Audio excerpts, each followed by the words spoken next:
last time we spoke of Notes from Underground and Crime and Punishment and The Dream of a Ridiculous Man.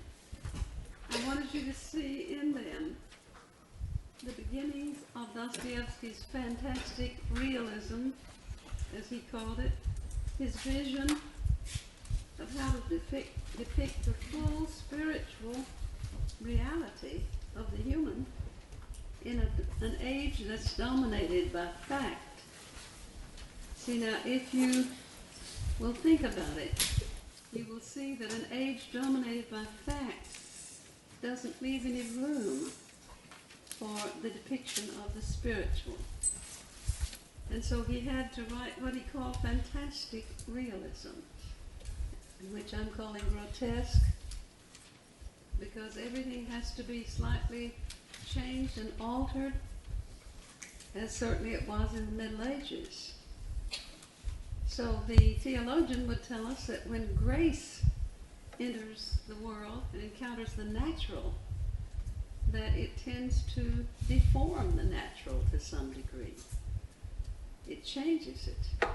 And I quoted to you Flannery O'Connor saying that we all know that evil is grotesque, but most of us don't realize that the good is grotesque also. And then she went on to say, because it's under construction. It's not finished. It's a form that is not finished.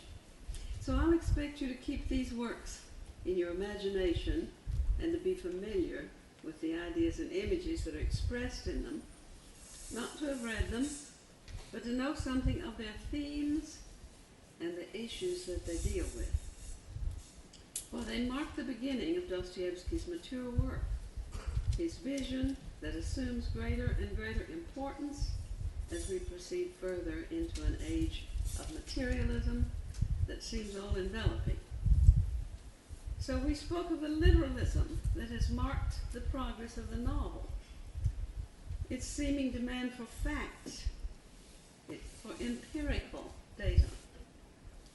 In it, then, spiritual matters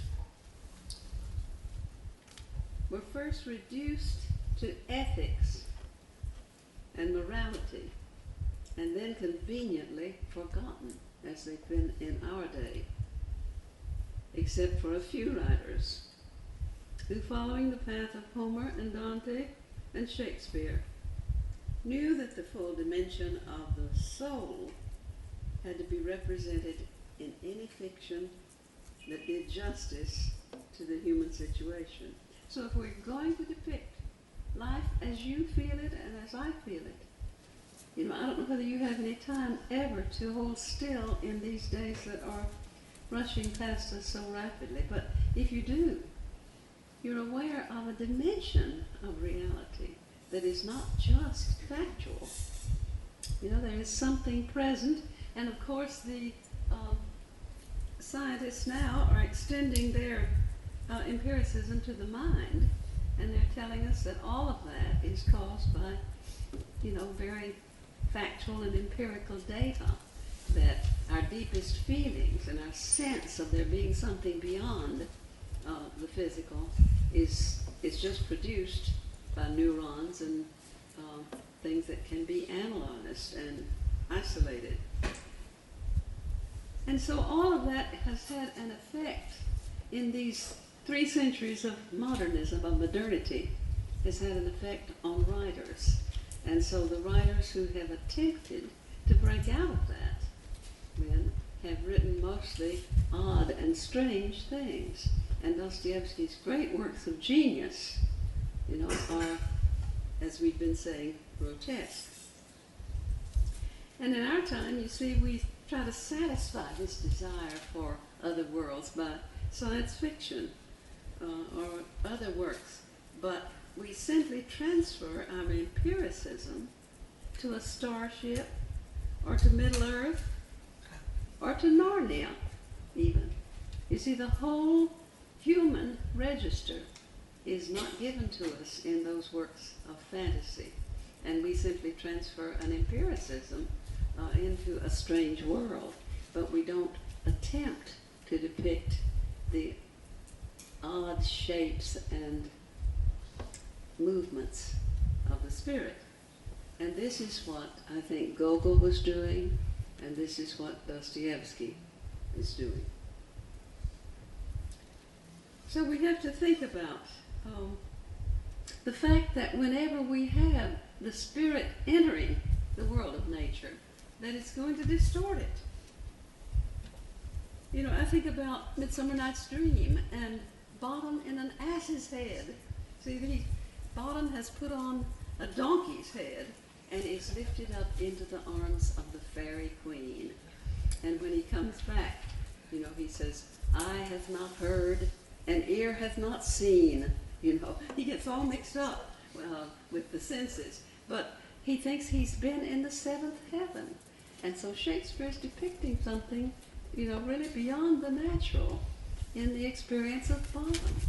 And he's telling us that our humanity, you know, the very bottom of it, has to be lifted up. And that it's not the fine, elegant aspect of humanity, but it is this lowest aspect, our flesh, that is lifted up. And I think about the essay by Robert Penn Warren that all of you ought to read. It's called Pure and Impure Poetry. And he's talking about the fact that when poets try to write pure poetry, that they give us something very false. Because what we have to have that will match our human nature, you know, is some kind of impurity in things. And impurity means a mixture of things. It doesn't mean dirty or nasty, but it means a mixture. It's not pure. And he cites Shakespeare's Romeo and Juliet, because he says at the moment that Romeo is wooing Juliet with those beautiful lines that turn into a sonnet, you know, don't you wish when you were making love you could speak in a sonnet form? Thinking about A, B, A, B, C, D, C, D. So anyhow, he says that after that beautiful dialogue between Juliet and Romeo, that there's Mercutio in the bushes who's going through his bawdy talk about love. And it is bawdy, you know, because Shakespeare wants us to know that the sensibility of the play includes all of that. Because we would think the Romeo and Juliet part is too unreal, you know. And so Warren says that poetry has to have an element of impurity in it. And he doesn't mean always the kind of impurity that Mercutio gives us, but he means something that dilutes the ideal and makes it seem real. So read that essay sometime, because I think that's what we're seeing in the writings of Dostoevsky. Now, in those first beginnings of our class, I wanted you to see the difference in Gogol and Turgenev. Gogol, though a grotesquely comic writer, still maintained a way to portray the full reality of Holy Russia. You know, but he does it by the narrator's troubled musings, so that the story itself becomes one thing, but the narrator gives another dimension to it. And then we have things like, as we've mentioned, the little girl's muddy but sure feet, in the sudden interjection of glimpses of Holy Russia that intrude from time to time, so that we're aware of this grotesque juxtaposition of the high and the low. Turgenev gives us such glimpses in Bazarov's mother. You remember the old woman that is such a mixture of holiness and superstition? And in the current of full life experienced in the garden, and in the metaphor of a falling leaf, and in the flowers that grow around Bazarov's grave. So even Turgenev is aware that life is a kind of mixture, and that we can't have it all just of a classical harmony. But for Dostoevsky, though he was an avid reader, a man of his times, an intellectual, it was hard, in fact impossible, to stay within the bounds of the well-made novel, since he had seen the depths and the heights of human nature in prison camp and experienced the soul's suffering. And so there had to be a way to portray the full reality of Holy Russia, menaced as it was by a growing secularization. He called his writing fantastic realism, and with the three works that we talked about last time, he entered fully into what others have called his cruel talent. They speak of Dostoevsky's cruel talent because he gives us such violent things. And even when he's depicting holiness, as in Sonia, see, he has to give it in terms of her being a prostitute and poor and pitiable, cruel, because unsparing in its faithful adherence to Sophia, the soul of the world. He's so much aware of the suffering soul of the world, as well as logos, which is mind. See, logos is the masculine principle, and Sophia is the feminine principle. The poet suffers things as well as knows them. See, there's a way of knowing, which is to suffer things, not just master them, but suffer them. And we could say that one suffers because one accesses the soul. It seems to me more and more that when we do access our souls, that the feeling is suffering, that we're aware of what Keats called the wakeful anguish of the soul. And we could say that Dostoevsky suffers then in accessing the soul in his writing, and we know the soul through its suffering. So Dostoevsky takes us into the turbulent, wild regions of the soul. The poet Yeats wrote in one of his later poems, "I must lie down where all ladders start," he says, "in the foul rag and bone shop of the heart." So all ladders toward transcendence start, he says, Yeats says, in the foul rag and bone shop of the heart. So anybody who leaves out this foul rag and bone shop is giving you a prettified picture, a picture that is unreal and is not really efficacious.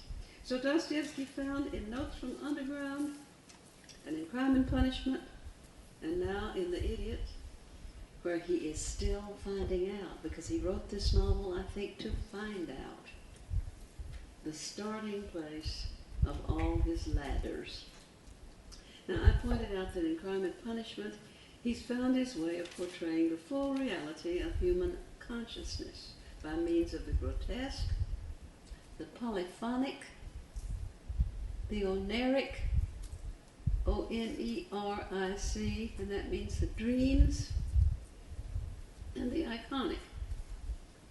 He's able to give us symbolically a sense of the fullness of reality as we experience it.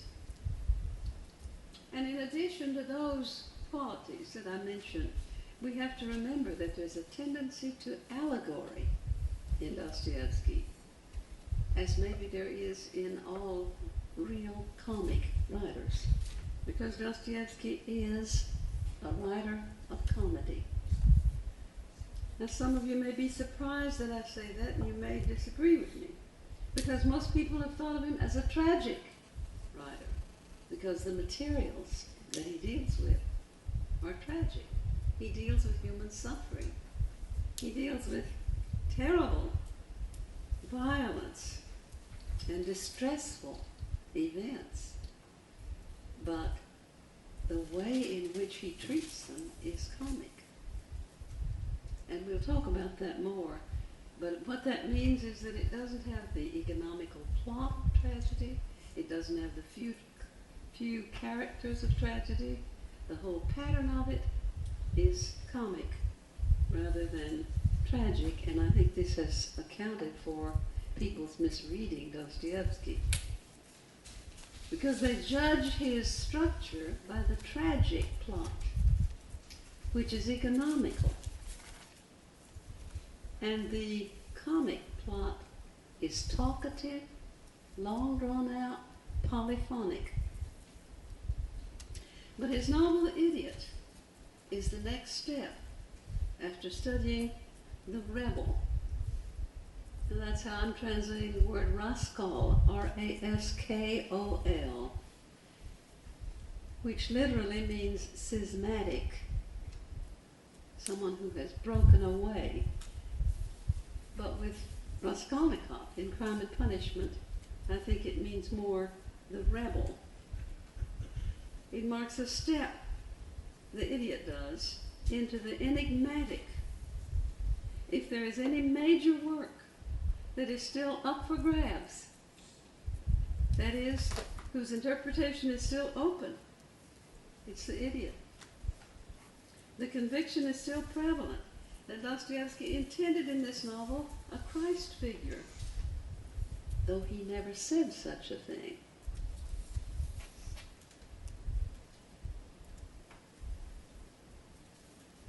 Now, Dostoevsky's Idiot is not a mere case history of a strange and uniquely maladjusted being, or of a holy being, whichever you're going to think he is. Nor is it just a study of an epileptic. Nor is it, except paradoxically, the story of what Dostoevsky said it would be. He did say that he wanted to write the story of a perfectly beautiful man. It was in a famous letter to his niece, Sonia, that Dostoevsky expressed his intention of writing about a positively beautiful man. And then later to a friend named Maikov. The word he used is prekasny, P-R-E-K-R-A-S-N-Y-I,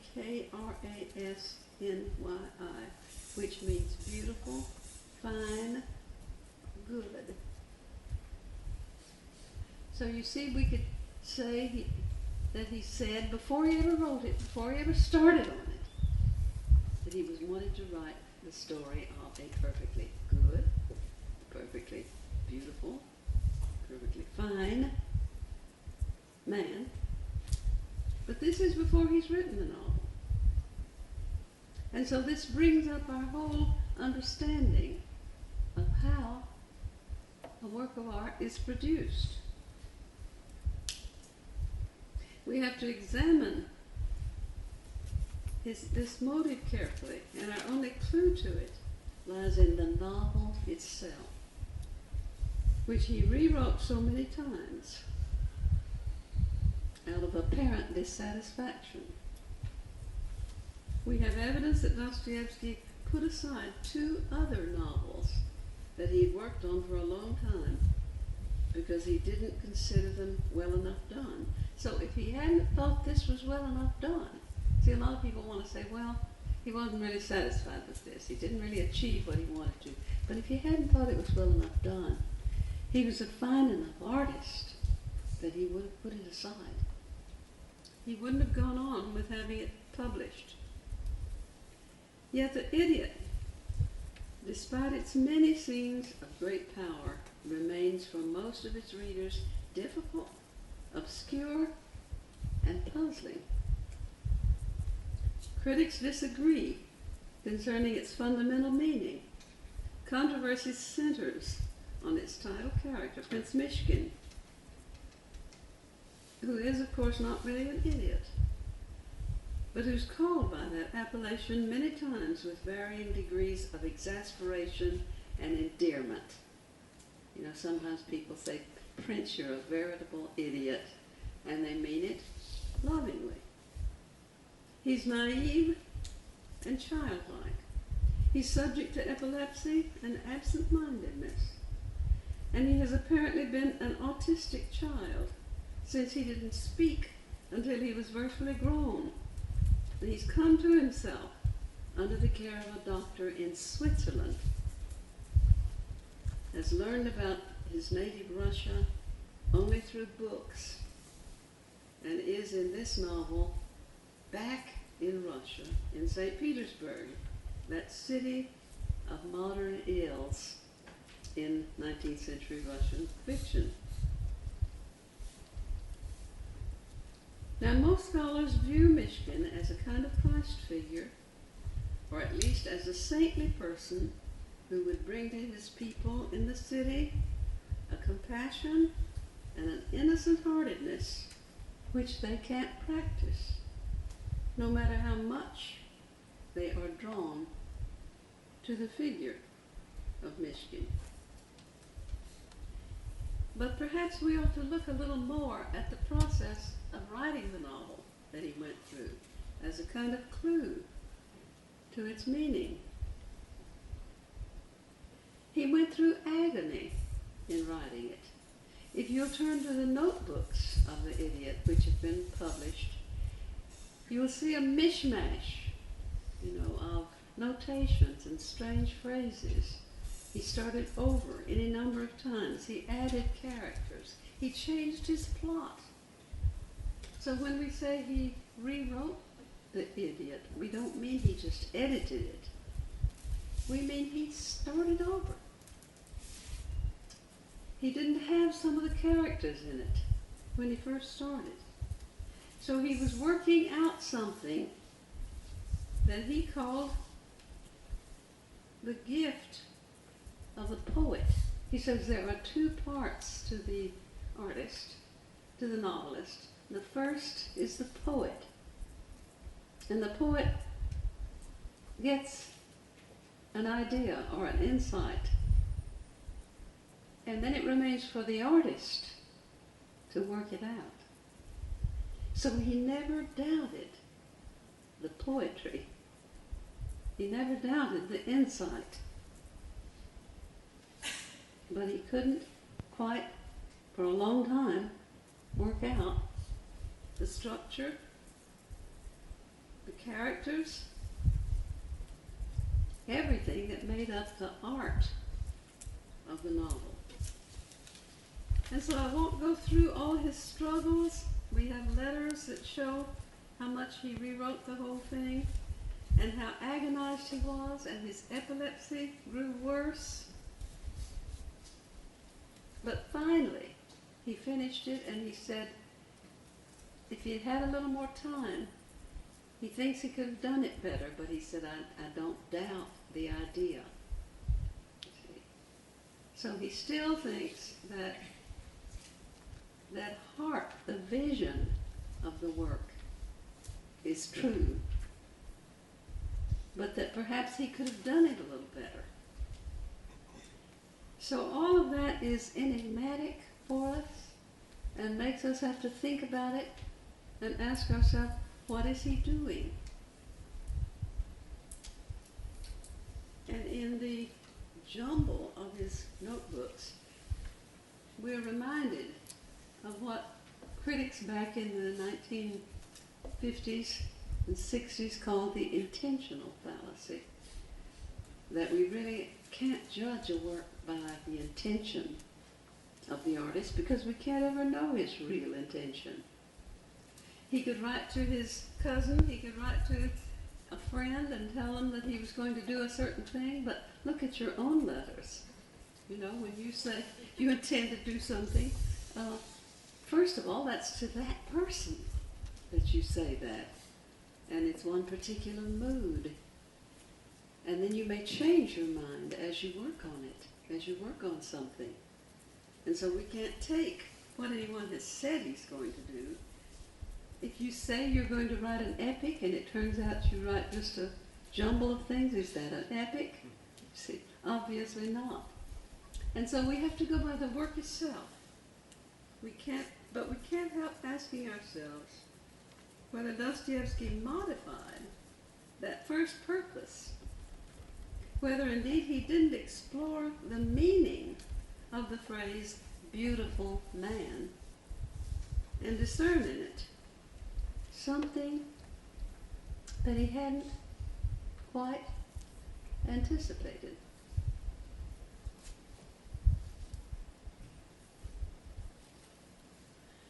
Now, while we're on this topic, let's just take a moment to think about the creative process. There's first of all that gift, that insight, the donne, as we call it, D-O-N-N-E, with an accent on the E, which means the given. And then second, there's an unconscious stage, when that gift, that insight, that donne ripens, so to say, and myths and archetypes begin to take form around this idea. And then the third stage is the conscious stage, planning or mapping. And this is the time of structuring the work, finding its genre, its plot, its events, its characters. But it's still in the imagination. And then the fourth stage is the actual writing in the medium. And that's where the elements of texture and style come in. And then there's the finished art piece, which exhibits formal elements that the reader has to interpret. The author himself may not know its meaning. And I think we are aware that there are many authors who are makers in this way, poets and makers. But they don't entirely understand their own work. I think William Faulkner is a writer of that sort. All you have to do is read some of his conversations with people, and he misconstrues his own works, it seems to me. So he could make them, you know, and they stayed in his head as alive. And I think he's a first-rate artist, but I don't think he quite entirely understood all that he did. Now, I think Dostoevsky did, because Dostoevsky was a thinker as well as a poet. But at any rate, we have to see that a great deal of this process is unconscious. And that when anyone skips this process, a writer does, he's likely to be superficial. You know, he's not a real artist, not a real poet, if he skips that process and simply goes from the mind to the writing process.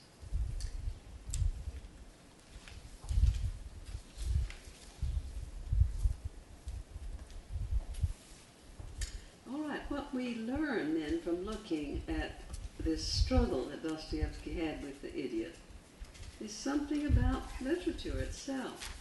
We recognize the paradoxical nature of poetic thought, the contradiction in it, the dualism, that it's polysemous. That means many meanings. And second, we recognize the analogical nature of poetic creation. Dante is the one who makes us aware of all the levels of analogy that are present in a work. We recognize the intertextual nature of poetry, and that means that in the work of a poem or a novel, there are mythologies, Old and New Testament references, Shakespearean references, the Greeks, because all literature is available to the imagination of the writer, and all of it comes together in his imagination.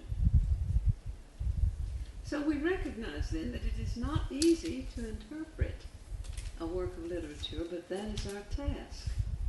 You know, we have to tangle with it and trouble with it and keep thinking about it. Now, first of all, there has to be the judgment that it's worth it. You see, you can pick up some novels and on the first or second page tell that they're not worth all that effort. And so our task as students of literature is to be able to make the judgment about current works. You know, because we really are obligated to read the good current works in our own time. And we can't read all that's published, so we have to be able to judge rather quickly, you know, from the first few pages of a work about whether it's worth analyzing and reading and trying to understand. And so a work like Dostoevsky's Idiot, which we have enough people saying that it's a good work, that we are obligated to think about the ambiguities and the paradoxes that are present in a work of literature. And so we can't simply take the surface meaning of anything, but must look at it deeply. And so before we go on with beginning at the beginning and going through it, I'd like to skip over to a passage that we might read together. And this is in the scene with the Yapanchin girls. Mishkin has come to visit a distant relative, Madame Yapanchin, in St. Petersburg. And he's apparently come to stay a while. And they're pretty astonished, because he hasn't been invited, And we have gotten a view of him on the train, and we've had a view of him with his antitype, Rogozhin, because where Mishkin is blonde and thin, Rogozhin is dark and stocky. Both of them have been ill. Mishkin with an illness of the brain, Rogozhin with an illness of the body. So we're aware of some allegorical overtones here at the very beginning, that they're somehow parts of something that belong together. And then notice throughout the novel how much Rogozhin and Mishkin are together. So, but we go on with Mishkin into the house of the Yapanchins, and we see him slightly scandalize the servant, who likes it, however. And this is typical of Mishkin's action throughout the novel, because he breaks all the rules. He doesn't go by social order at all, and yet he's charming and fresh and delightful, and people like him at the same time that they're somewhat shocked with him. But let's look at the scene with the Yapanchin girls. They are delighted with him, and he tells them story after story, and they ask him question after question about his experience. And finally then, Adelaida says, now tell us how you were in love. This is going to be page, let's see, 63 in the text that I use, the signet.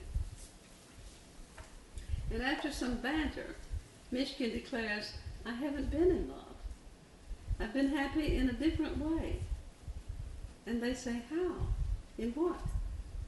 He says, very well, I'll tell you, said Mishkin, as though meditating profoundly. And in the process of telling them about visiting a Swiss village, he says, this is page 63 of my copy, he says, there were lots of children there, and I was always with the children, only with the children. They were the children of the village. I made many enemies there, and all on account of the children. Even Schneider reproved me. And Schneider is this man that takes care of him and has been on his side all the time. And what were they afraid of? Children can be told anything. Anything. I've always been struck by seeing how little grown-up people understand children. How little parents even understand their own children. Nothing should be concealed. Nothing should be concealed from children on the pretext that they're little and that it's too early for them to understand. At first, the children didn't take to me. They used to laugh at me at times, and they began throwing stones at me after they saw me with Marie. And I only kissed her once. No, don't laugh. It was not a question of love. If only you knew what an unhappy being she was, you would be very sorry for her, as I was. She lived in our village, a girl of 20, weak and thin. She had been consumptive for a long time, a French commercial traveler, seduced her and took her away, and a week later deserted her and went off on the sly. She made her way home begging, all mud-stained and in rags, with her shoes coming to pieces. She was a week walking back, spent the nights in the fields, and caught a fearful cold. Her eyes were gentle, kind, and innocent. She was extremely silent. And then go on over. Sometimes, though not often, when the men got drunk on Sunday, they would amuse themselves by throwing farthings to her, just flinging them on the ground. Marie would pick them up without a word. She had begun to spit blood by that time.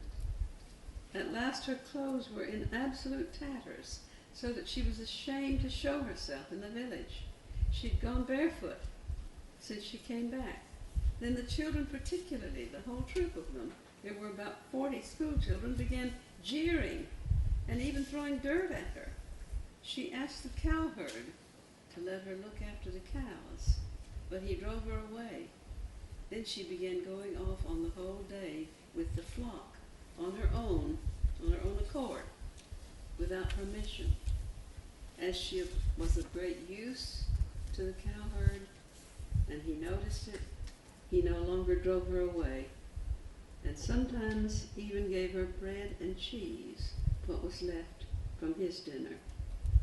He looked upon this as a great kindness on his part. When her mother died, the pastor did not scruple to heap shame on Marie in church before all the people. Marie stood crying by the coffin as she was in her rags. A crowd of people had collected to look at her standing by the coffin and crying. And then the pastor, he was a young man, and his whole ambition was to become a great preacher.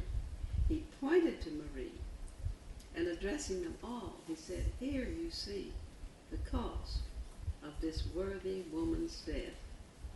And it was not true, for the woman had been ill for 2 years.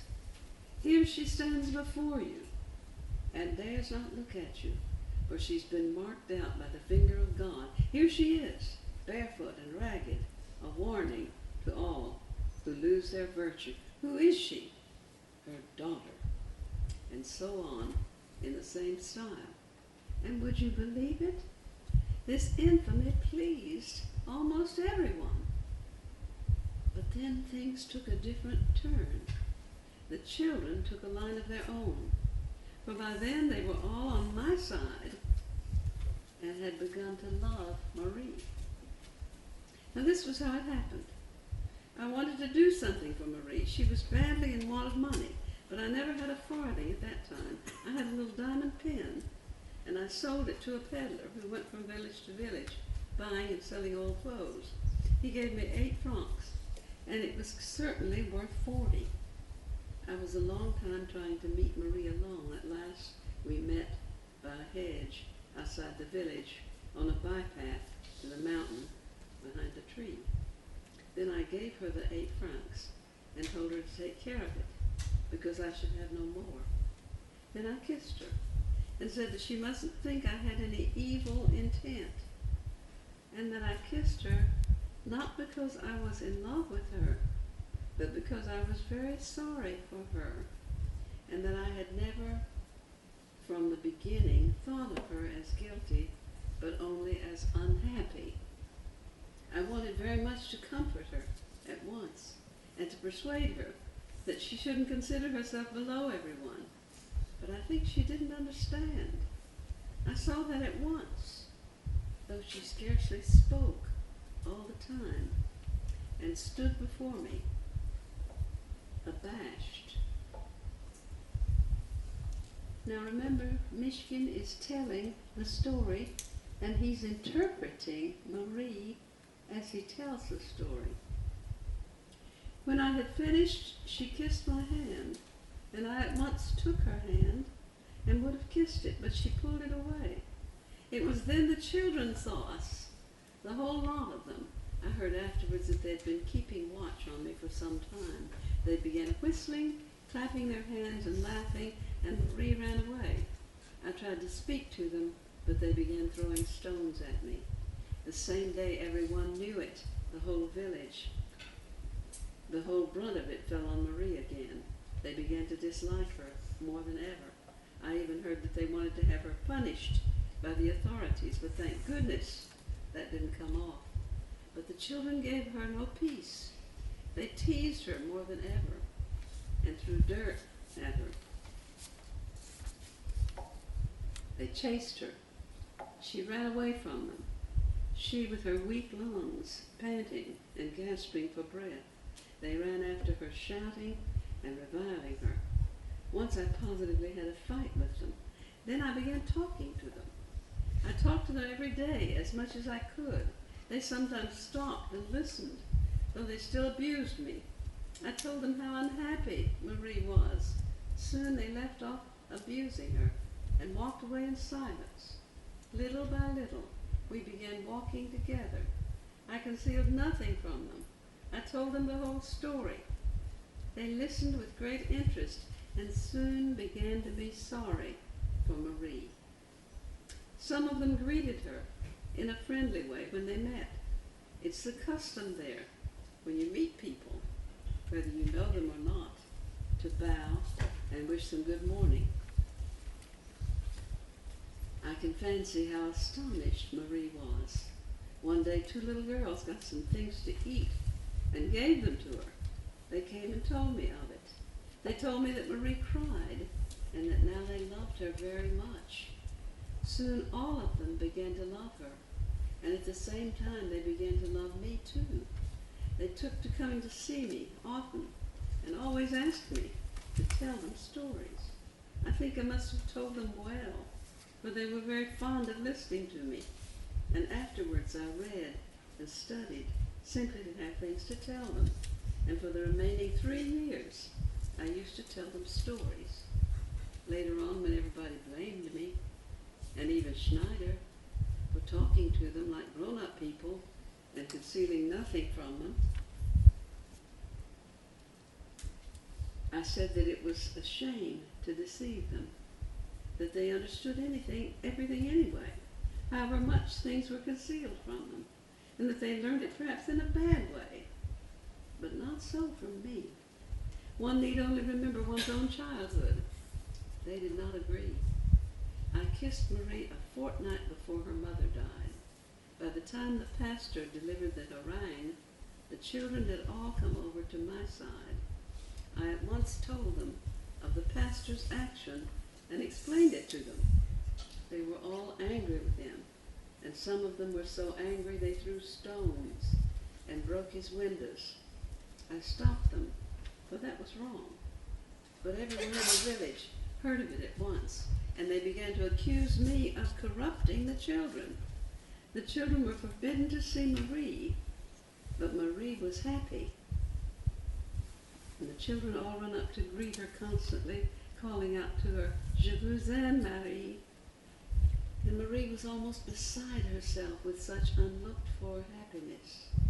The girls would run to her to tell her that I loved her, and had talked to them a great deal about her, that they loved her and pitied her.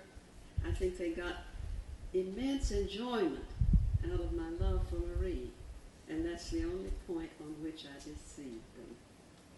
I didn't tell them that they were mistaken, that I was not in love with Marie, but simply very sorry for her. I saw that they wanted to have it as they had imagined, and settled it among themselves, and so I said nothing. Marie was by that time very ill, and could scarcely walk. In the end, she gave up working for the herdsman, but went out every morning with the cattle. She used to sit a little apart. There was a ledge jutting out in an overhanging vertical rock out there. She used to sit out of sight on the stone, right in the corner, and she sat there almost without moving all day, from early morning till the cattle went home. She was by then so weak from consumption that she sat most of the time with her eyes shut and her head leaning against the rock and dozed, breathing painfully. I used to come for a moment, and I too did not want to be seen. As soon as she saw me, Marie would start, open her eyes, and fall to kissing my hands. I no longer tried to take them away, for it was a happiness to her. All the while I sat with her, she trembled and wept. She did indeed try sometimes to speak, but it was difficult to understand her. She seemed like a crazy creature, in terrible excitement and delight. Sometimes the children came with me. At such times they generally stood a little way off and kept watch to protect us from anyone or anything, and that was an extraordinary pleasure to them. When we went away, Marie was again left alone, with her eyes shut and her head leaning against the rock, dreaming perhaps of something. And one morning she could no longer go out and remained at home in her deserted cottage. So skip on down. The children heard of it at once, and almost all of them went to ask after her that day. She lay in bed, entirely alone. For 2 days she was tended only by the children. But when the news reached the village that Marie was really dying, the old women went to sit with her and look after her. I think the villagers had begun to pity Marie. Anyway, they left off scolding the children. Marie was drowsy all the time, but her sleep was broken. She coughed terribly. The old women drove the children away. But they ran under the window sometimes, only for a moment, just to say, "Bonjour, notre bonne Marie." And as soon as she caught sight of them or heard them, she seemed to revive. And regardless of the old women, she would try to raise herself on her elbow, nod to them, and thank them. They used to bring her dainties as before, but she scarcely ate anything. I assure you that thanks to them, she died almost happy. Thanks to them, she forgot her bitter troubles. They brought her, as it were, forgiveness, for up to the end she looked upon herself as a great sinner.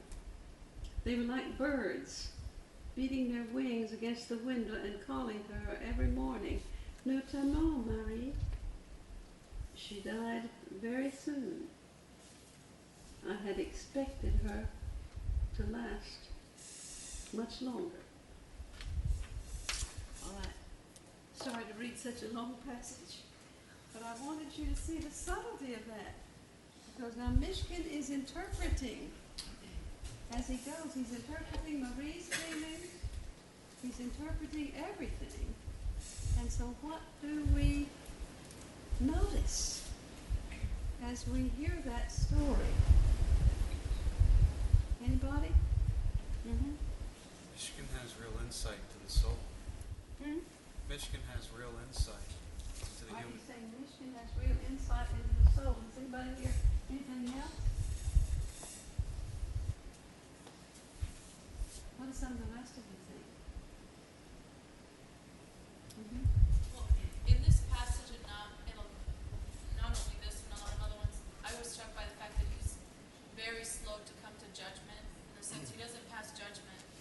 He always finds, or seems to always find, an excuse for that suffering, for that sin. I mean, obviously, we'll see it later with Nastasia, but and it's something that I don't necessarily do. Mm-hmm. All right. Do we think Marie was happy? See, he tells us she was. But remember, he's interpreting everything. How do you think Marie? How does this affect Marie? Ladies, would you like, after you were kissed, would you like being told, I didn't kiss you because I love you, I kissed you because I'm sorry for you? I wouldn't. Now that's the first tiny little bit of a clue we get. But remember, he says she's happy. She's terribly agitated. She died sooner than we expected. See, and so if you begin putting it all together, you realize that poor girl didn't have any peace of soul at all before she died. And you're going to disagree with me, aren't you? I can see that, but I also see that he transformed a community. I can see that she has, I can't think of anything worse than to be totally isolated where she had no one. And now people are acknowledging, because we don't want a Hester Prynne situation. So they acknowledge her and they say hello to her and she's surprised. And no, I don't think she's happy. Well, it's now this is the real ambiguity of this whole novel. You see, and we are made to see that he's interpreting everything. You see, he's telling us how she feels, but he doesn't know how she feels. And so he's innocent, as we know, and terribly well-meaning. But does he get into things? See, if Schneider disapproves of him, what are we to think? Well, you're going to disagree with me about all of this, but I want you to entertain it as a possibility, because there is a dark ambiguity that hangs over Mishkin. And critics have noticed this, but they tend to ignore it. So let's talk about it a little bit more. All right, the village has its code of behavior. Harsh, protecting chastity, and it's unkind in doing so, and yet Marie knows that code and can accept it. And in her own eyes, she's a sinner and deserves punishment. Now, at this point, we need to think back to Nastasha. Think about Nastasha. Nastasha was molested as a child, and we must gather that she must have acquiesced at some point, because she has a sense of guilt, and she's bitter. But she's remade herself, and she's a proud woman, a beautiful woman, magnificent woman. And she's accepted by the community now as respectable. And yet she herself cannot forget her past. You see? And so she's pulled one way and then another. And when the opportunity comes for her, see, the whole novel is about who's going to marry Nastasha. You know? And we've got all the men after Nastasha giving her pearls and giving her rubies. You know, and we have both our protagonists, so to say, in love with her. Rogojin fell all of a heap. See, he reacted bodily to her, and Mishkin sees her photograph and falls in love with her in his mind because of her suffering. So he sees that beautiful face and falls in love with her, but through his mind. Rogojin fell all over himself, you know, and took money from his father and got in trouble. And so here are these two protagonists, both in love with the same woman. So we know that Nastasha is the center of this novel. She's the object of desire in this novel. Now we can't help seeing the parallel between Marie and Nastasha. Because when the moment comes that it seems that she will accept Mishkin as her bridegroom, and she says, ruin a child like that? You know, one translation has ruin a babe like that. You know, I'm not going to ruin this baby. You know, he doesn't know anything. And so she madly runs away with Rogojin to her destruction, really. Because what's worse for her is what Mishkin says to her, which is, Nastasha, you are not to blame. Now you'd think that that would be consoling. But it's not consoling if you feel that you are to blame for some of it. And so, what's missing, what Mishkin says to everybody, is you're not to blame. You're not to blame for it. Instead of saying, what was it Christ said to the woman taken in adultery? You go and sin no more. You know, you sin, but your sins are forgiven. And so Mishkin never tells them their sins can be forgiven, but he tells them they're not to blame. Now, he's an attractive, wonderful person, and if he were here in this room tonight, we'd all be in love with him. I grant you that. But Dostoevsky's doing something with him. And he's trying to show us what we've done in our definition of the good person. And that we have tended to turn him into the Rousseauistic man, the modern man, who, as Mishkin says, pity is the chief of the virtues. Well, traditionally, love has been the chief of the virtues. And love can be harsh. Love is not always sweet. But what we have then is a redefinition of the good. And what we're going to see in this novel, by the time you finish it, is that instead of healing the city, St. Petersburg, which needs healing, everything Mishkin has done has made it worse. And if, as we are going to see in the brothers Karamazov, if marriage for Dostoevsky symbolizes the heavenly feast, that unity that we're all called to, then Nastasha's marriage is terribly important. And those of you that have finished the novel see that what we have is an inverse kind of marriage. That the beautiful lady, you see, is, well, I won't tell the end of it because, not that you read these things for suspense, I don't think, amusement. But at any rate, it's a subtle critique and one that slips up on us. But I want you to think about it and consider it, because it seems to me that there's enough indication that something's a little bit wrong. And by the end of the novel, we see that something has dreadfully been wrong.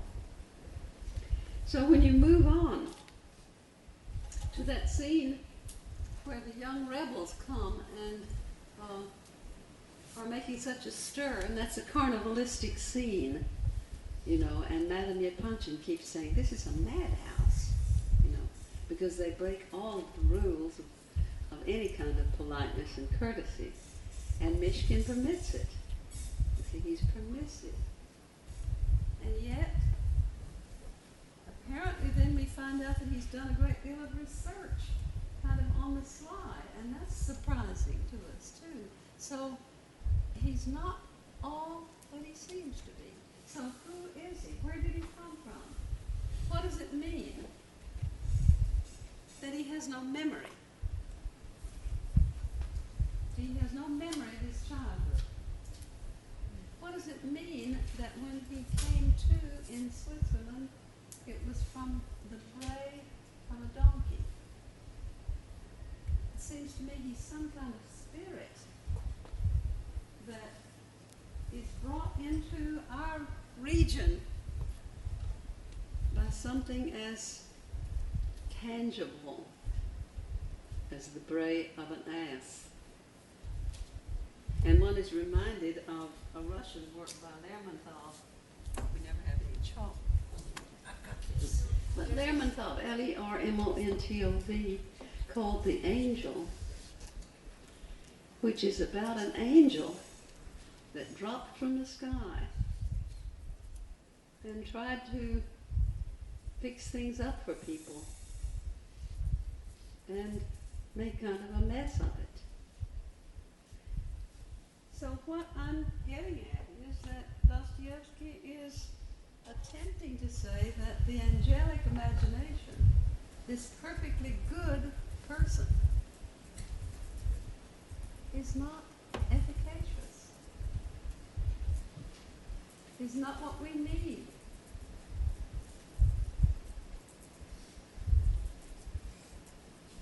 We have to have his dark brother. It takes the two of them to make a whole, or at least this is what I'm proposing. Now you can certainly differ with me, because most critics are on your side if you do. There are very few, in fact not any, that really think that there's anything seriously wrong with Mishkin. Most of them think he is too idealistic, but meant to be really and truly Dostoevsky's picture of the perfectly good man. And it seems to me that the idea Dostoevsky got that he wanted to write about was how inadequate goodness is to heal anything. That our world needs more than goodness. It needs love. And those of you that have moved on finally and read the Brothers Karamazov, and I know some of you have, realize that that old book is about love. And love is very different from goodness. So what Mishkin can do to everyone is listen to their stories, treat them kindly, sympathetically, pity them, go as far as that can go to help. But now notice little things like when Ganya strikes him in the face. Well, first of all, notice that at that evening at General Evaldi's house, when General Evaldi is telling all those stories, those lies. Poor man, he's a drunk, he's an alcoholic, his pride is damaged, he's one of the terrible victims of modern society, and salves his pride, makes himself feel better by making up lies to tell people. Lies like the story that he read in the newspaper of somebody who dropped a lap dog out of a moving train. And so they're all humiliated at him. And so Kolya tries to get Mishkin to stop it, do something, help, divert him. Mishkin doesn't do anything at all. And finally Ganya strikes Mishkin in the face, you remember. And if we could turn to that, and we'll do that later, but if we could turn to it, you will see that the reaction is not at all Christ-like. Mishkin contains himself, but his eyes burn. And there's a moment of terrible tension there. And then he gets control of himself. And then he says what? You will be so ashamed of having done this. Which doesn't seem quite reaction of a truly gracious and good person. So there is a dark side to Mishkin that's hinted at in his epilepsy. He has those superb moments, just a few moments of epileptic vision, and they seem worth his whole life. But we're told the result of that will be destruction finally, because it's an illness. And so he seeks transcendence. Mishkin seeks transcendence constantly. There's a moment in Switzerland when he sees a waterfall, and he looks up at that waterfall and feels very much that he ought to be in that place. And so I think Dostoevsky, on purpose, made him have no memory, because a memory is concrete. A memory is of things, embodied things. And Mishkin is that disembodiment. We know that he is impotent.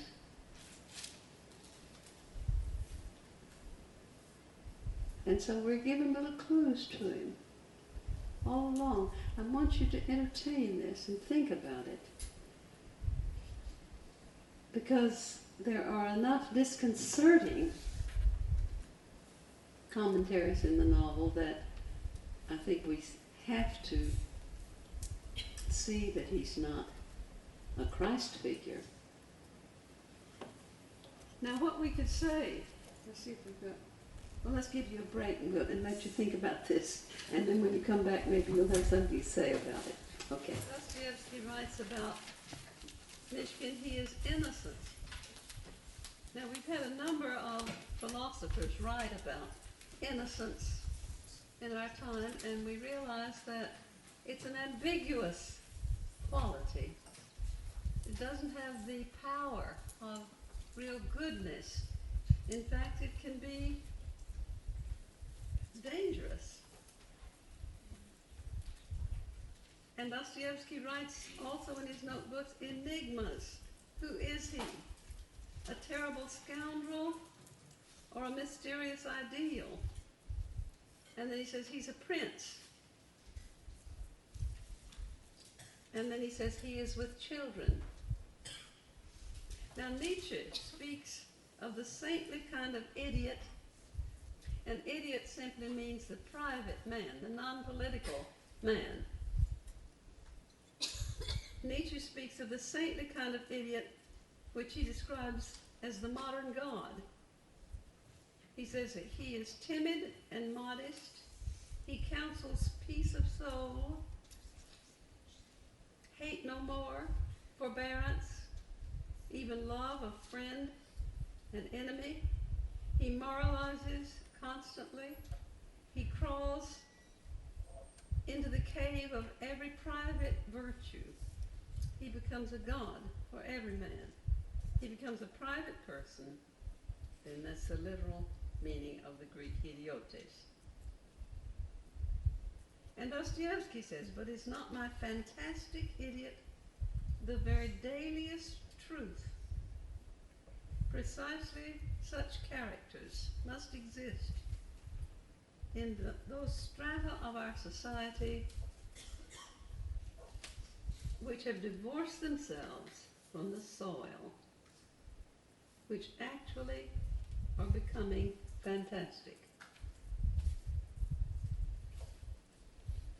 So I think we see that the two, Rogozhin and Mishkin put together, would be a whole person.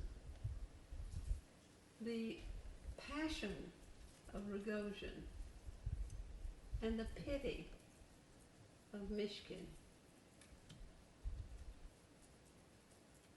The idealism of Mishkin and the earthiness of Rogozhin. Now let's ask ourselves, what is the beautiful man? If Dostoevsky said he wanted to write, even though I said we don't have to pay that much attention to his intentions, but he said he wanted to write about the beautiful man. What is the beautiful man? No doubt each age defines it. The Greeks thought of it as the noble person of excellence, arete, the warrior and the athlete who excelled. And the Romans thought of it as the person of pietas. That means loyalty and responsibility as well as piety. The one who honored his country and his family and his duty. The medieval knight took the vows of poverty, chastity, and obedience. But the modern Faustian man thinks the highest, most beautiful aim is knowledge as power.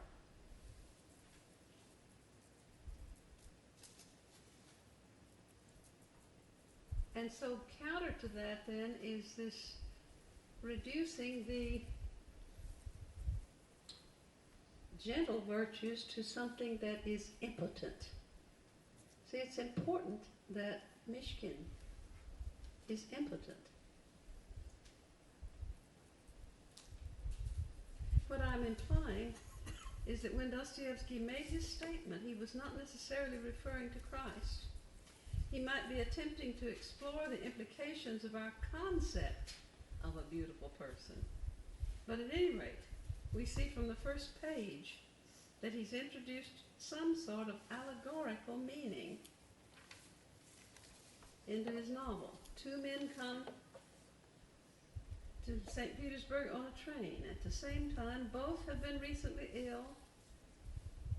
They will fall in love with the same woman. They're inseparable in the novel, and yet in some sense they're mortal enemies. They're incomplete without each other. With them on the train, arriving into Petersburg, is a gossip, a know-it-all named Lebedev, who serves to give Mishkin bits of information that he needs to know. But the parallelism with Rogozhin is unmistakable. Now, what is Dostoevsky doing? Because we're not content just to make a novel a character sketch. You know, we have to see what is he doing with this character that is so fascinating. Surely the perfect man does not need a dark companion. And surely his allegory, Dostoevsky's allegory, is about something else than perfection, something else than beauty. See, Nastasha is in a way an allegorical figure for beauty. And if we drew a picture of the novel, we would see that Nastasha is the object of desire for all of them. They're all geared toward Nastasha, desiring Nastasha.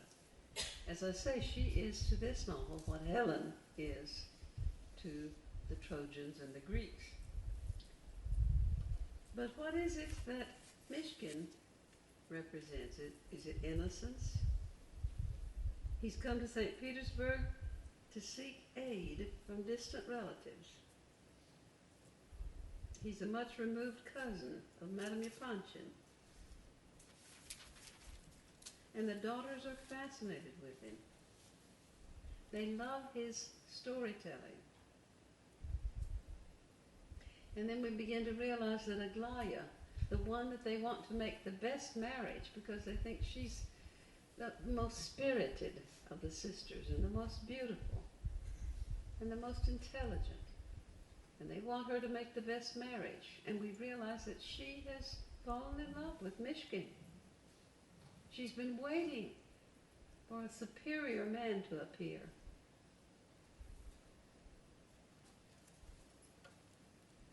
And yet, how is all this going to turn out? It's going to be ruined lives, Aglaya's and other people's. So obviously, Mishkin is not redemptive. Now what are we to think of him? We're told that he's a prince of an old family. He's distantly related to Madame Panshin.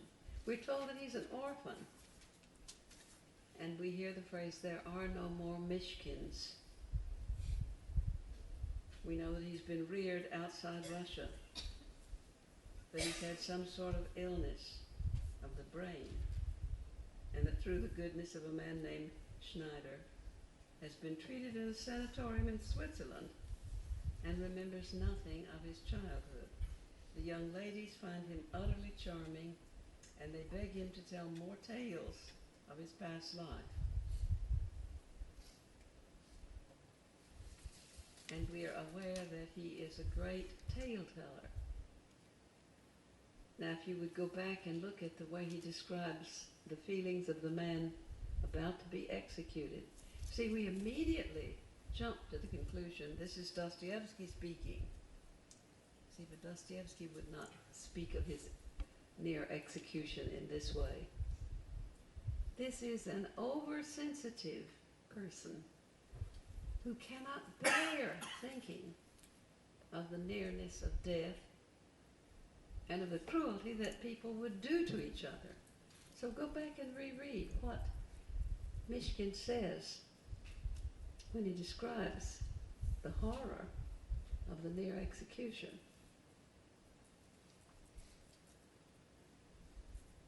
See, I think we are taken in by Mishkin, as his audience always is.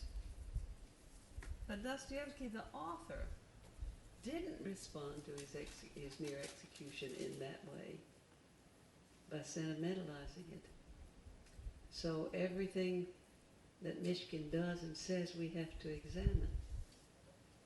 Think about when he's at Rogozhin's house, this dark house that Rogozhin lives in a section of the town that is associated with schismatics, people who have broken away from the Russian Orthodox Church, but which are deeply religious. And the old mother of Rogozhin, who seems to be a terribly distorted figure of Holy Mother Russia. And she recognizes Mishkin, apparently, as her son. She blesses him. And we have the feeling that the two of them, Rogozhin and Mishkin together, would make up the Russian soul. But it would take the two of them. And so there in that enigmatic talk that they exchange in that dark room where there's a knife on the table, ominously, we see how different the two of them are. And Rogozhin talks about there being no pity in his mind or in his heart for Nastasya, that he's passionate about her, that he can't stand the sound even of the rustle of her garments. Whereas Mishkin feels an infinite pity for her. And that it's after this moment, in that almost communion of the dark house, that Mishkin goes out into the streets and he feels eyes in the crowd following him. And those eyes are Rogozhin's. And he goes into a staircase, you remember, and he's aware of someone in that staircase, and Rogozhin is hiding in a niche. And then just as Rogozhin would have killed him, he has a seizure, which saves his life. He gives that terrible scream, and Rogozhin is startled and brought to his senses or whatever, but the murder is averted by the epilepsy. And what does Mishkin say? Just before he has the seizure and he sees that Rogozhin is there with a knife, what does he say? Parfyan, I don't believe it, he says. Now that isn't quite what you'd say ordinarily, unless you're a terrible idealist, you know. I don't believe you would behave in this way. So Mishkin lives in his mind, and he's benevolent, and he means well, but he's impotent. There has to be power. There has to be eros. There has to be the flesh if we're going to be fully human. And so we can't help seeing this as an allegory of what's happened to Russia. The Cartesian dualism has been brought in from Europe. You know, Descartes, it seems, forever separated the mind and the body, and showed us that apparently the two can't really come together. This had a tremendous influence on all thinkers. We have our own Moby Dick in this country, you know, in which Melville gives us the separated Ishmael and Ahab, which together would make up one whole person. And so Mishkin and Rogozhin are the two parts of Russia. Both of them doing harm when they are not united. So the rest of the novel you will give over to seeing whether the two come together and whether there's a bridegroom for Nastasha.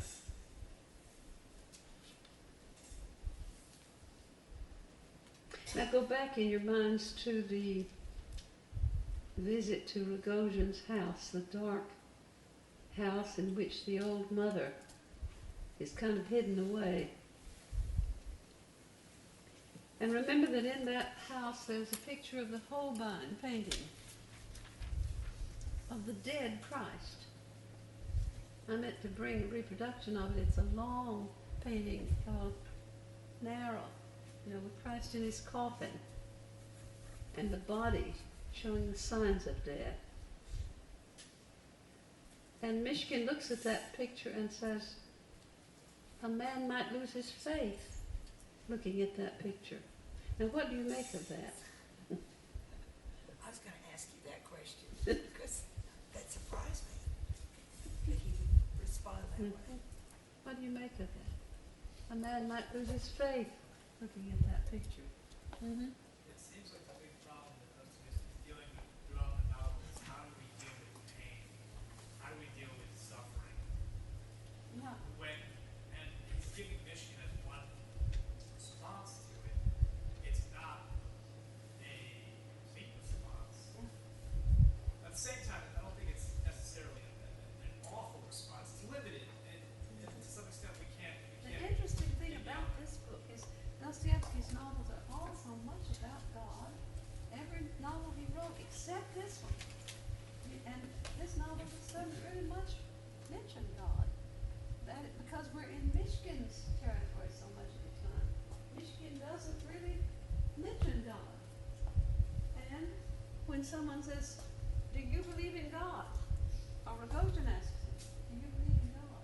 In this same scene, he said he tells four More stories. stories about that. What he does is tell anecdotes instead of answer a question. And he tells stories about people who do believe in God.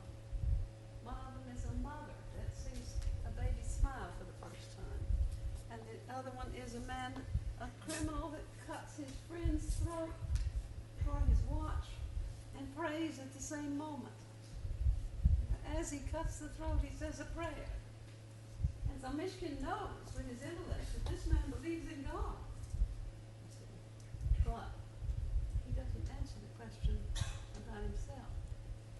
And when he says a man might lose his faith by looking at this picture, Rogozhin says, and that's what I'm doing. But then later, Rogozhin says, I love looking at this picture. So there's something deep and passionate in Rogozhin that sees the meaning of the flesh and Mishkin is repelled by the flesh and tries to lift everything above it into pure goodness. And if there's anything that will drive us to despair, it's trying to be good. Now we can be loving, and we can have that as an aim, but if we really try to be good, and are fearful of ourselves as to our success, then it could almost drive us to despair, because human beings are not able to be perfect. And this is one of the things Dostoevsky constantly, he has Fathers of Sila in his last novel say, love a man even in his sin, because that's like the love of God. So all along, what he's trying to do is make us see that we are not pure spirits, that we have bodies, that we have flaws, but that we can be forgiven.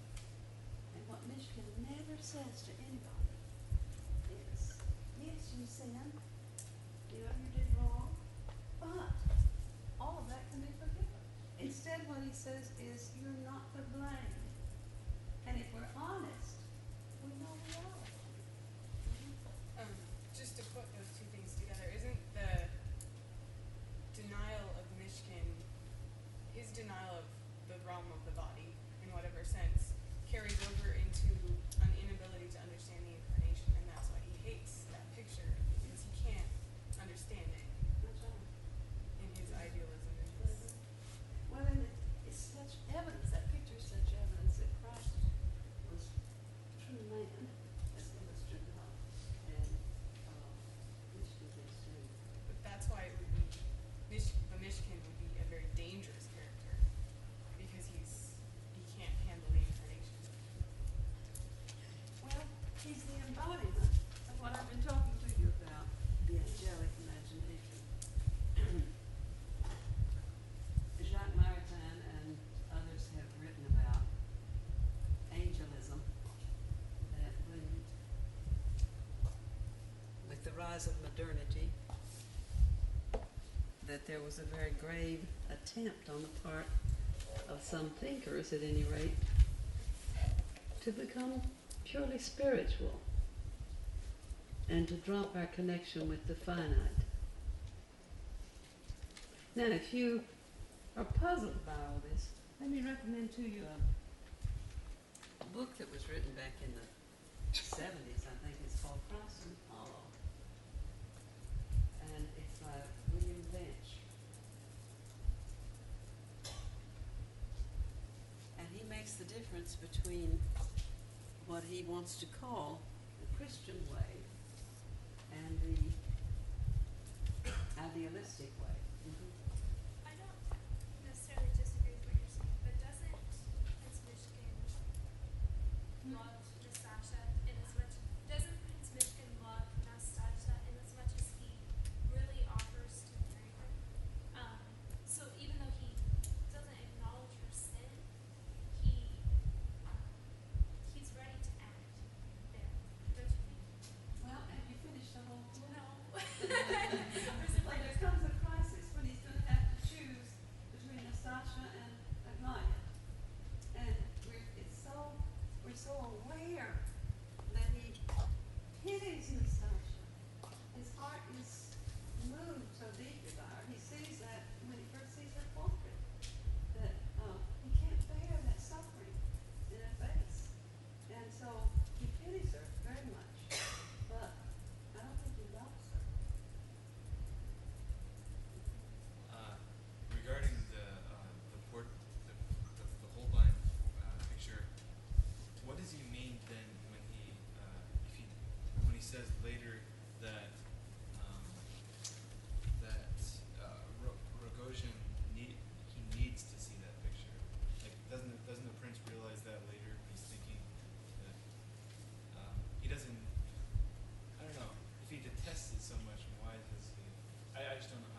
Rogojin has.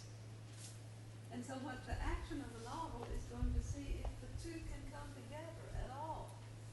See? And then we begin to see that it's all about Holy Russia. And that does it have any opportunity of putting its parts together again? So Mishkin means well and he cares about all these people. But he's impotent. And all he can do is say, you'll be all right. But they know that they are playing and that they need forgiveness, acknowledgement of their sins and forgiveness for your sister. Yeah, because I'm thinking what he's thinking too on that.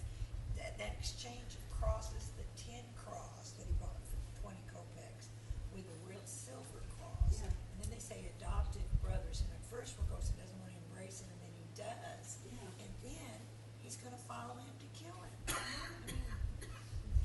Now he doesn't, I think it's Michigan that says, you love me when I'm with you, but you hate me when as soon as I walk out the door. Well, Rogojin has all this violence and jealousy Oh, yeah. and passion, and he's an uncontrollable force in a society. And he's not united with Michigan, then he'll just do violence. And so he's pulled toward him and attracted to him, and yet as soon as he gets a chance, he's not to murder him. He loves without pity. He says to Mishkin, "There's no pity in my love for That's right. Nastasha." No pity. So That's a good his line. brotherly love for Mishkin is also without pity. Yeah, that's right. But she's trying to teach him. You see, she thinks maybe I can reform him and teach him, but he's more violent all the time. And she knows that he will harm her, because he crawls around and is able to be debased by her, and yet we know that he'll be violent. So he's what we mean by passion, you see. And Mishkin is that detached, contemplative quality that we admire so much, but it's not capable of obedience. You can really see that when Rogojin tells him that he beat Nastasia, and the prince said, "You what?" There's And no pity in and then that. that's all you hear. That's right. It just goes on. Yeah. So it's all very subtle, but by the end of the novel, I'm eager to see what you think about the second half. By the end of the novel, I think you begin to see that the whole thing has this allegorical dimension, even though it's very real as a novel. But it has this allegorical dimension of getting the parts of Russia back together. And now when we talk about Holy Russia, we mean mankind. See, just as when we read Shakespeare, we really mean the human race, with any of these dramas that are going on. So he wasn't writing just for Russia, but he was trying to say, what's wrong with the modern world? So the modern world, he's telling us, is split. And we feel on one side and think on the other. And we're not unified at all. And so the beauty that Nastasha represents, that fullness of being that she represents, doesn't have any bridegroom, doesn't have anything that can apprehend it in our modern world. Now, some of you had something more to say. Anybody? Well, just about that painting, I think it's significant that it's in the death of Christ that he has willingly given up his spirit to the Father, and that's something that Michigan might not be able to understand, that you would willingly give that up. That's right. And the thing is, you see, he would be able to understand a Christ who is pure spirit. But this painting of Christ is so much a body. It's decaying, you see, and he can't stand the thought of a God that would be subject to the flesh. It's repellent to him. I mean, is this trying to drive us to a distinction between like pity and empathy? Like, if you're not in the flesh, you can't, like in Hebrews, the high priest understands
able to imagine a city, you know, that would be totally different from this one, that would be up, you know, in the sky. Because he sees the ideal constantly. And so what we'd say is he's not really incarnated, but he's spiritual without incarnation. And so as a character in the novel, he means well. He does everything to help people. But you will see, as in the latter part of the novel, you'll see one or two things in him that are cruel. So he's not altogether sweetness and light. But, all right, before you go this evening, let me just say what some people have said about him, because everybody sees that he's an enigma. One critic, Murray Krieger, says that what we see in him is the curse of saintliness. So he thinks he's a saint. And then Ivanov, who is a Russian poet, says he's the angel of the people. See, he's an angel, he's saying, not Christ. Some people have said he's Plato's man who has emerged from the cave.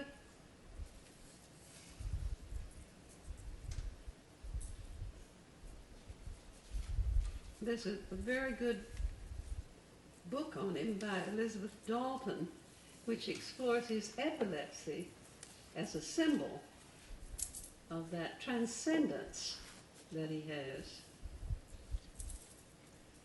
We have to follow out the apocalyptic theme in it. You know, Nastasia is interested in apocalypse, and so is Lebedev, this gossip.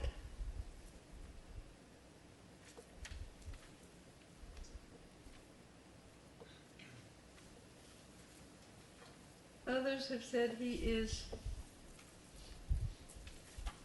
the Freudian superego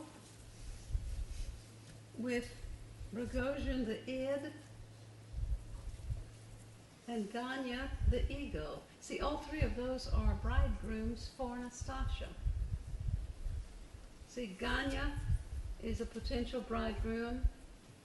Rogozhin wants her, and Mishkin, then it looks as though he might be a candidate for her bride, to be her bridegroom.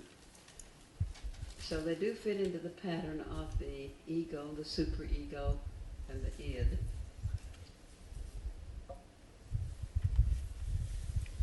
There are others who think of him just as a double to Rogozhin. All right. How can he be a double? Well, because he's that dark shadow, the other side. I mean, that Rogozhin's the dark shadow that goes with him into most of the things that he undertakes. And he's not complete by himself. All right, in St. Petersburg, the family is in disarray and the city is disordered. Husbands and wives are estranged. This city needs a savior. This city needs someone that can come in and set things right. Children are not properly taught. Wives are bought and sold. The feminine is abused. And so they have a terrible pride, a bitter pride because of the way they're treated. Aglaya Nolas and Nastasia feels herself victimized, sold to the highest bidder. Who in this novel marries for love? Who has genuine courage? Who can treat his fellow man with respect? This is the fallen modern city. You know, just as Eliot wrote about the wasteland, and so many of our 20th century writers wrote about the terrible state of our civilization, this is depicting a fallen city that needs help. And yet Mishkin comes in and looks as though he is able to help. but he substitutes pity for love and doesn't say, go and sin no more. Now, we've seen Dostoevsky portray a strong figure in Sonia in Crime and Punishment, who, when Raskolnikov tries to justify himself, she says, hush. You know, don't give me all of those excuses about why you murdered the old woman. She said, you have turned away from God, and he has given you over to the devil. And then she commands him, go to the crossroads, bow down, kiss the earth, and say, I'm a murderer. And then God will send you life again. Now, this is the novel that preceded The Idiot. Say, I'm a murderer. But Mishkin says, you're not to blame. And we're honest enough, all of us, to know that we are to blame. And that the only way we can bear what we've done is to call it by the right name. It was wrong. It was sin. But we have to think there can be another start. So if we go by the Russian ideals of Sobornost, of that togetherness, that community that we have in Russia, in which people don't think of themselves as simply separate individuals, Mishkin doesn't seem to stand for that. If we think of innocence, real innocence, not as ignorance, we'd have to say that Mishkin is childish rather than childlike. And there's something wrong with his thinking that you can tell children everything. It sounds good, but we have to examine it in the light of how that turned out. Now, I think that Marie incident is crucial to us. And it's very complicated. It's complicated more now in the 21st century than it was in the 19th when he wrote it. Because we think about Islam and the fact that they murder women who committed adultery, that they bury them sometimes up to their necks and let them die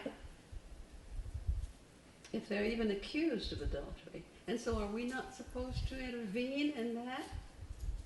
Is what I'm saying that the community should be allowed to have its own codes of things? Well, I think it's complicated. But I think we have to look at that story